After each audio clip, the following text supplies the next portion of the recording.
On this edition of Lexington Now, the 250 Lex grants, Everybody Counts program, and McConnell Springs.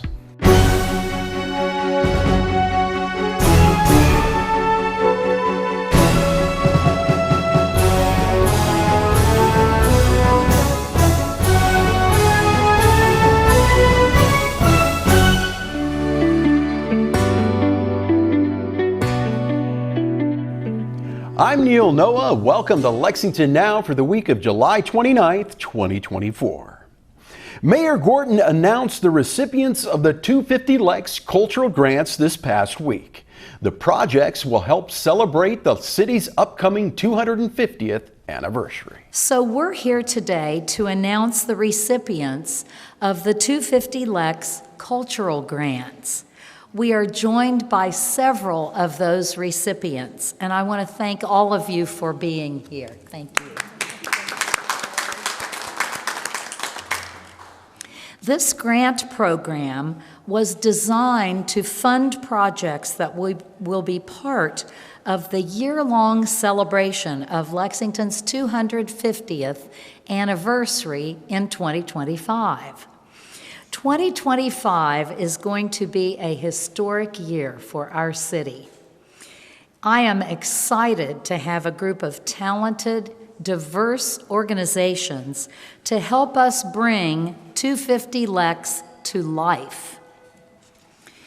These grants will help Lexington residents produce high-quality, meaningful programming that focuses on tourism, broadening and diversifying participation and engagement among residents and visitors during our anniversary. Showcasing Lexington's businesses, people, cultural or social organizations, or creating meaningful events that will continue beyond 2025. This is what this is all about. The Commission received a total of 88 applications with requests for over $1.3 million in funding. 18 organizations were awarded grants totaling over $300,000. Recipients include Lexington Fayette County residents and local nonprofit organizations such as art galleries, museums, arts and cultural groups, and others. Marafiki Center is a nonprofit organization that creates cross-culture connection, connecting between African community and our residents here in Lexington. We build bridge through mutual understanding, through education, events, and advocating for improving representation of the African community here in Lexington. With Lexington 250th anniversary, I'm so excited to be, one of the recipients to celebrate this anniversary of 250 here at Lexington. Lexington has been home to a lot of Congolese and Swahili-speaking community that has been growing community here in town. With the growth of the community, we have been working hard to build the connection, to build the community that we can build a sense of belonging, but also a sense of celebration. With 350 years, we're going to be celebrating Swahili Day, which is also the third most spoken language here in Lexington. Also represents the diversity, how deep our roots of diversity goes into the city. Swahili Day is a cultural celebration that brings Lexingtonians, but also African community in the space to celebrate the culture and also the roots, but also promote the value that we come with them. On Swahili Day, we have Swahili music, dance, culture, and you name it, just the vibrant representation of who we are as a Lexington. Casa de la Cultura is a nonprofit organization that has existed for 11 years, and the focus of Casa is to promote the Latino culture, the language, and ensure that our children of Latino immigrants, continue the traditions and learn the language, and as well share our culture with the local community of Lexington.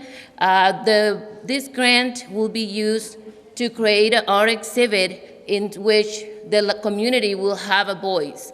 And we highlight visual artists who work with Casa de la Cultura, have been working with Casa for many years, and the purpose is to incentivize our community to create and to be integrated into the vibrant local art community. They are members of immigrants from every Latino community, Latin American country here in Lexington, and so we want to continue this important work. We organize events like Day of the Dead Festival, Dia de las Madres, Viva Mexico, and regular programming that serves children and adults as well. We're a new youth performing arts nonprofit. I'm here today with our co-founder and executive director, Leslie Stamatis, to talk about our organization and our 250 Lex project. Although we just formed our organization in 2023, Empower Rhythm is basically the next step in sharing what I've learned studying and teaching African, Latin, jazz-based drumming in Lexington for almost 40 years with youth across the Bluegrass. For the 250 Lex grant, we plan to shine a light on part of Lexington's drumming history and cultural heritage, putting African-based drumming in a context of place and time. And in so doing, we especially want to highlight and support young people that are carrying on this tradition and creatively evolving it forward and making it their own, putting it in their own voice. Our project includes 3 main elements that are meant to be culturally meaningful, innovative, and entertaining. We have a documentary film where we're going to illuminate the history of African diaspora drumming in Lexington. We're going to do pop-up performances and participatory drumming events in multiple Lexington locations, and we hope to team up with some of the other activities happening for 250 Lex. And then, of course, we have a major commemorative event that we're going to put together, including visiting local artists in African drumming and dance traditions, folks who have had an impact and ties to Lexington drumming history. Mayor Gorton was joined by representatives from Governor Andy Beshear's office, Fayette County Schools, and others to announce an award from the Governor's Everybody Counts program. Our One Lexington team recently attended a conference in Washington, D.C. about violence prevention. And the question they got over and over again is, what is it that's working in Lexington to prevent violence? What is it? Our homicide numbers year to date are the lowest they have been since 2012.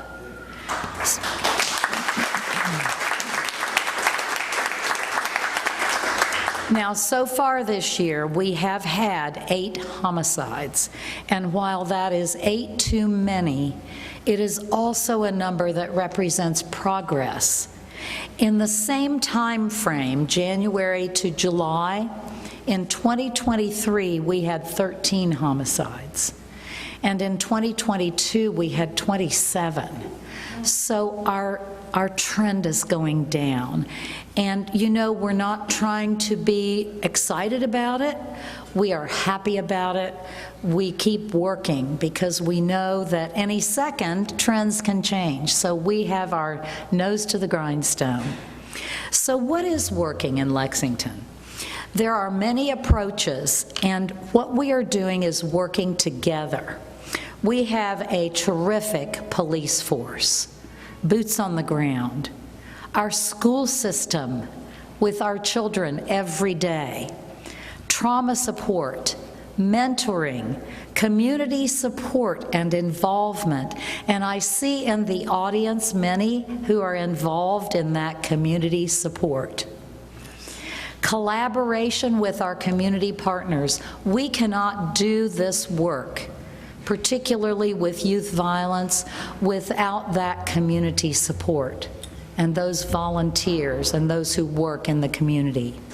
So today, Senior Advisor Rocky Adkins is here to announce another component that is going to help One Lexington make even more progress. It was in November of 2021 that the governor announced Everybody Counts. And I remember being in the office with him when he did that. And he talked about we're losing too many seniors out of high school. the seniors that really maybe have not found their pathway of what they want to do, and a lot of times get in trouble, get mixed up in the juvenile justice system, or get into a situation just where they just didn't find their pathway. You know, my daughter found her pathway senior year in high school. She wanted to be a nurse. She found her passion of what she wanted to do. So Everybody Counts is a program that was started in the Jefferson County school systems. And it was started with Evolve 502. And from that, you had the largest companies in Jefferson County, Louisville, that were a part of this, identifying with coaches in those schools to say these big, large companies like GE and Kroger, Ford, UPS, are really incorporated in this to make sure they have that pipeline of workforce as they move forward. So today, with Everybody Counts, the governor said we need to put our money where our mouth is, and we need to make sure that we do our part in Frankfort to support unbelievable partners like are behind us here today making this work. And sometimes people in the trenches, people doing the gut work, people that are making it happen in our schools, in our community, every day to make sure we have the type of community, the type of commonwealth that we want to have across Kentucky. With the support of Team Kentucky and Everybody Counts, a one-time $10,000 scholarship will be available to 18 seniors in the Fayette County class of 2025 who are active participants in career coaching through Everybody Counts and who meet all requirements to graduate from Fayette County High School, alternative or magnet schools. To be eligible, the students must demonstrate academic merit and leadership achievements and be committed to attending a Kentucky college or university with one year of high school graduation to pursue a bachelor's degree in criminal justice or a related field. I am honored to present to you an initiative that the governor started, and he asked the General Assembly to fund it. And from that, these types of initiatives that all of you have been a part of in this community to benefit students throughout the Fayette County public schools, to make a difference, to bring hope and opportunity once again, to make sure that that bright future to live the American dream is possible. And that's what Everybody Counts is all about. So Mayor, this team of support we have, I am honored to present to you today a $500,000 check to help support this initiative.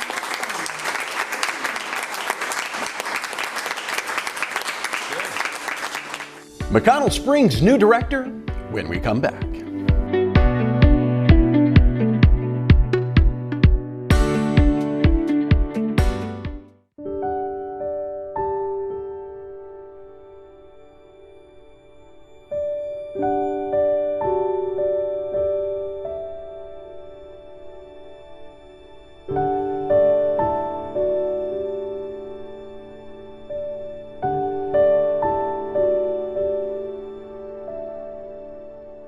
Hello everyone, I'm Tiffany Brown, Equity and Implementation Officer in the Mayor's Office and Chair of the A Sense of Place Committee. I'm here today to talk about A Sense of Place, an initiative dedicated to preserving the history of Lexington's rural Black hamlet and celebrating those that remain active today. More than 20 historic Black hamlets have been identified in Fayette County. Most are located in rural areas. Our historic hamlets have been and are home to generations of lived experiences, traditions, and culture. Houses, churches, schools, grocery stores, agricultural enterprises, and lodge halls for community gatherings were found in many hamlets. A Sense of Place is a partnership between community members with direct connection to our hamlets and the city of Lexington.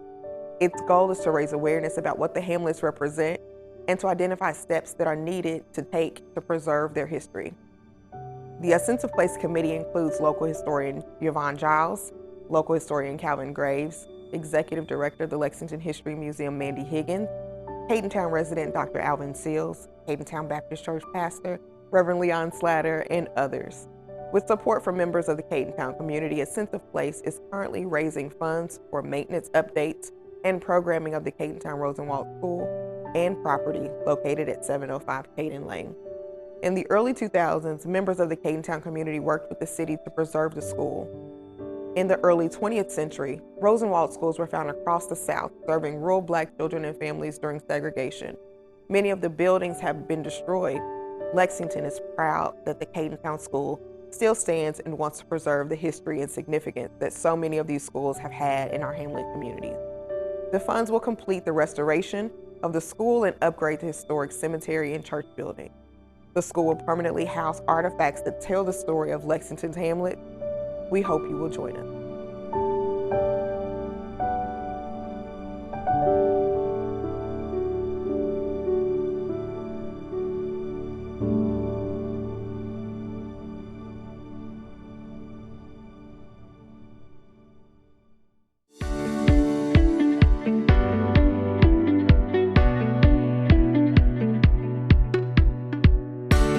Welcome back to Lexington Now. For those not in the know, McConnell Springs is a natural area downtown and is the traditional birthplace of Lexington. The Springs recently got a new director. Here's more. So my name is Jennifer Minier and I am the McConnell Springs Park Manager. We are here at a 26-acre natural area park in Lexington, Kentucky. As the park manager, I help to oversee the land management. We have a great team of people that make the park, be prepared for the public use and such, but then also just making sure that we've got the programming that we have offered to the public, as well as to different community groups, school groups, and that sort of thing. So just making sure that our stewardship goals are being met and that our education responsibilities are also being met for the community. McConnell Springs is located in an industrial area of Lexington. So on the west side of Lexington, we're off of Redmond Lane, which is close to New Circle Road and Old Frankfort Pike. The Education Center is open from 9 to 5 Monday through Saturday and 1 to 5 on Sundays, but people can come and enjoy the park during daylight hours. The trails are open. We have an ADA compliant paved trail that's about a half mile in length, so people can go through and see the water system, the karst landscape within the park. And then we have about another 1.5 miles or so of dirt compact trails that are available so people can see some other park features like the Burr Oak.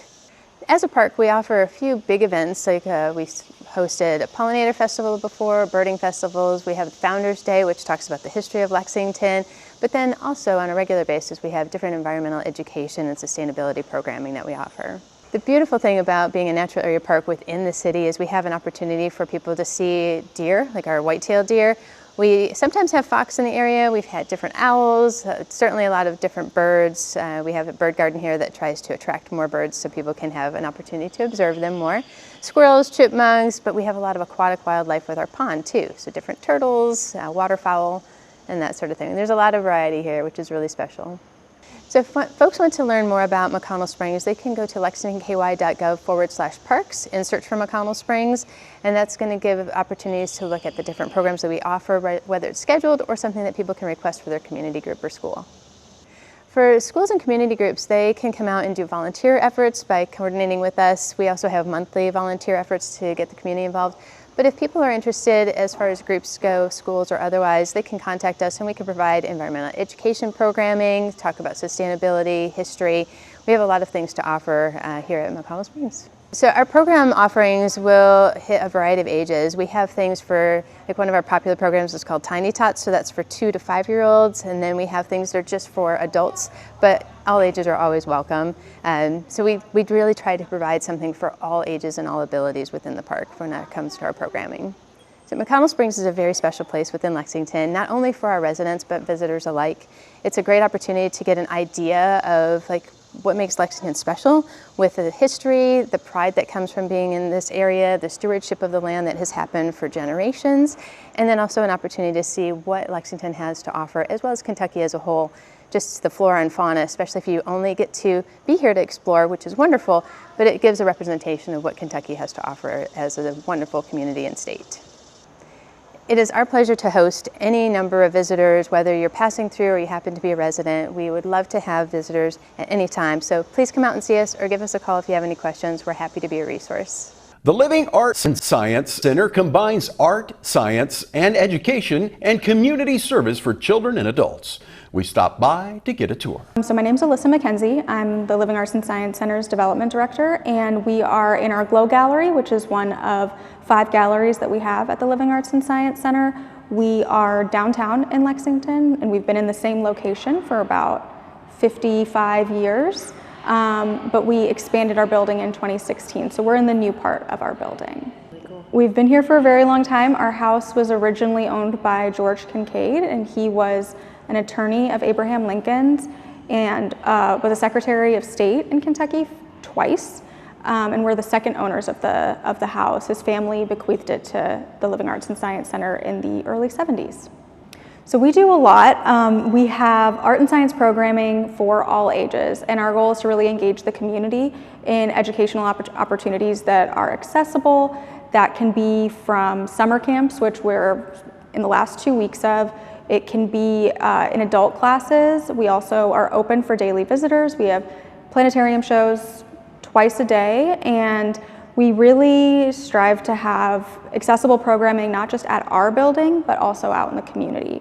So we, like I said, we're open for daily visitors. We have planetarium shows. We have 5 galleries, 4 exhibits, 15 eco-ambassadors who are our animals that help with our educational programming, a ceramic studio, and a couple maker spaces. And then we go out into the community and do after-school programming that's free for Title I schools, as well as art programs in some schools that have decreased their art programs or maybe want supplemental art classes. We go and do those as well. We used to call them our animal ambassadors, but we started calling them our eco-ambassadors, and we have axolotls, toads, turtles. We have aquatic turtles and box turtles. We also have 2 snakes, a tarantula, and fish.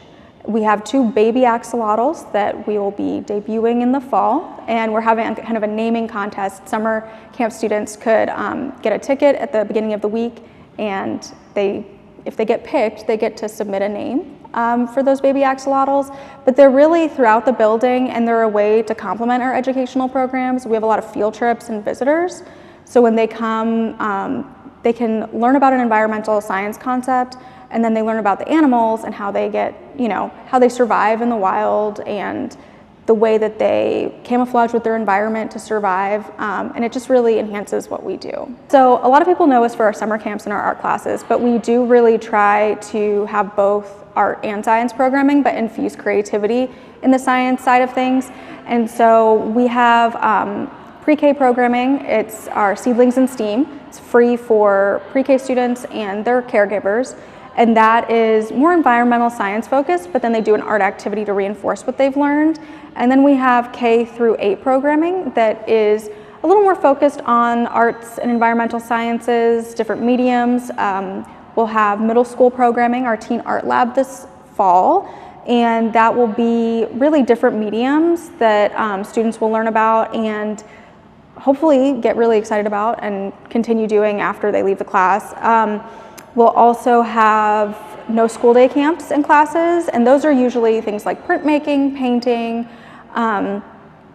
Then our adult programming is really kind of ramping up. So our adult programming ranges from ceramics, still life painting, scrapbooking, collage. We have a really fun ceramics class for Valentine's Day, which is modeled after the movie Ghost. So you can come with a friend or a partner, and so that usually sells out, but we are starting our adult art club this fall. That'll be a ceramics class, and then our brunch club series, which is gonna meet on the 4th Saturday of each month this fall, and it's gonna be making a mocktail paired with an art medium. So it's like palomas and printmaking, or like painting and another mocktail. So really just ways for people to build community. And then we have another summer camp. They're mostly for pre-K to high schoolers, but next week will be our 2nd week of Camp Gold, which is a summer camp for individuals 50 plus. And so we started that this summer, and I think it's been full both weeks that we've offered it, so we're really excited about potentially offering that again next year. So we are open Tuesdays through Saturdays. Tuesdays through Friday we're open from 10 to 6. We show 2 planetarium shows a day, and on Saturdays we're open from 10 to 2, and we show 2 planetarium shows. And we really try to have themed programming on Saturdays, so we'll bring in community partners. The 3rd Saturday of every month is free, and then during the week on Tuesdays through Fridays, we try to have some self-guided activities in our classrooms so people can come, take as much time as they want to explore our exhibits and galleries, and then go to our classrooms and do an activity.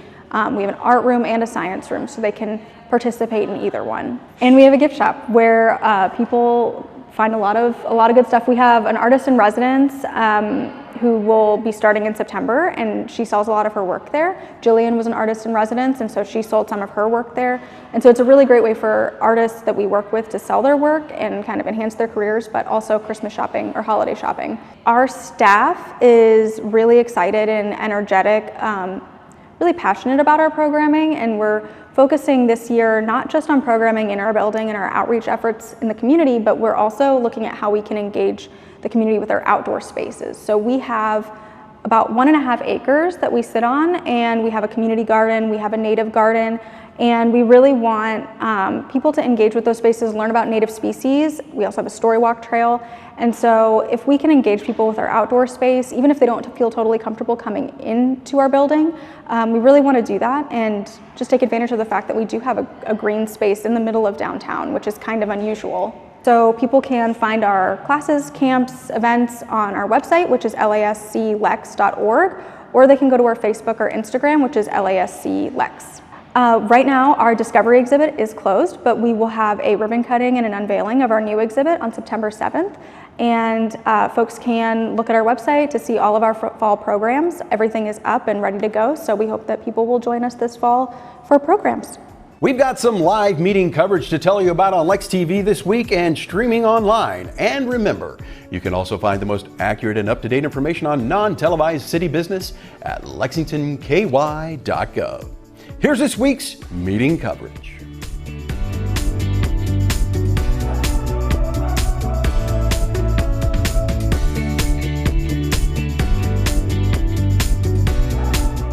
That's all for now, but as always, you can keep up with us on social media. Check out the latest traffic updates on X at LexRex, or catch our live traffic cams on lexingtonky.gov. For all of us at Lex TV, I'm Neil Noah, and that's it for now.